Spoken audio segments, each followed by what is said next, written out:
Ngesikhathi ngifunda izihloko zangalesi sikhathi engibeke ngathi iyaqala ile esilele ngayo sesivuke ngayo ethi kwembathiswa kwabantu eGuta RaMwari bese mbathiswa iGuta.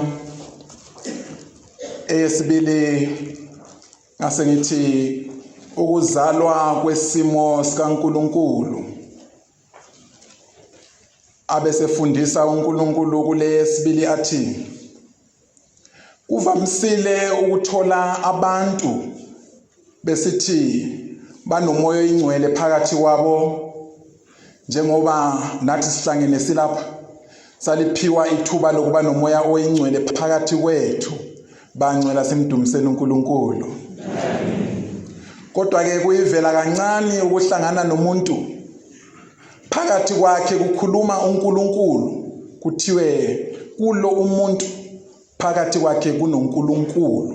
Izinto ezimbili ezehlukeneyo lezi.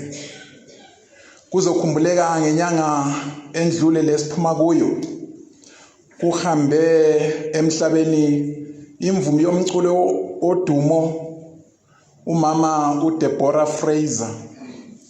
Umama uDeborah Fraser udume ngeculo lakhe ethi abanye bayombona, abanye bofisa ukumbona, abanye bothethelelwa yizono zabo, zihlanjululwe nguwe Thixo.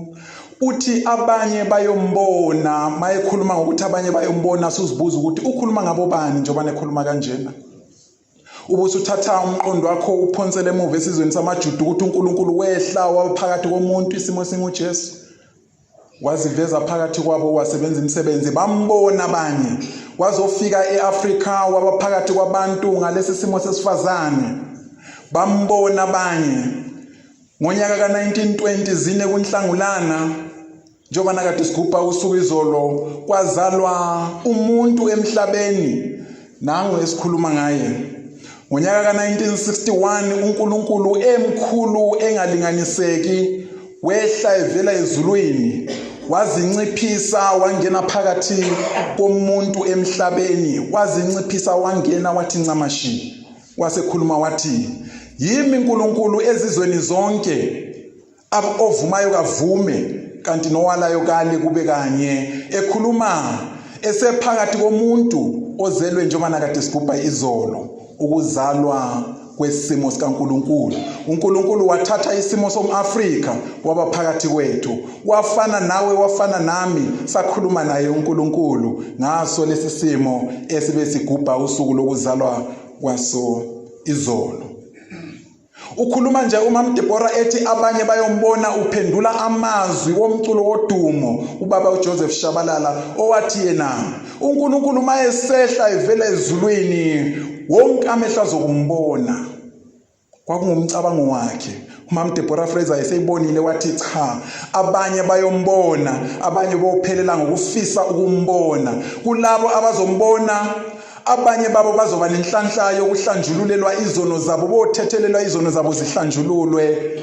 Wayesho eqonde thina ekhuluma ngathi bangcwela simdumiseni uNkulunkulu.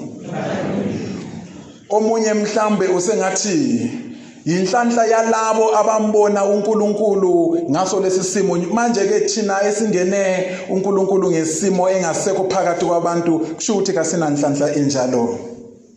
uNkulunkulu abesethi uma ngingasekho phakathi kwenu, abanenhlanhla bazongibona ebuthongweni. Bakhona bangene ngemva konyaka ka2003 uNkulunkulu esesukile phakathi kwethu ngokwenyama, kodwa bathe bengenile sebembonile uNkulunkulu ebuthongweni. Kukhona umgcinisihlalo welinye ichibi uqhamuka eEastern Cape ngokuzalwa, wahlangana noNkulunkulu engakangeni eGuta RaMwari, wahlangana noNkulunkulu embona ngaso lesi simo ukuthi etshelwa ukuthi hamba endaweni enje yothola ukuphila.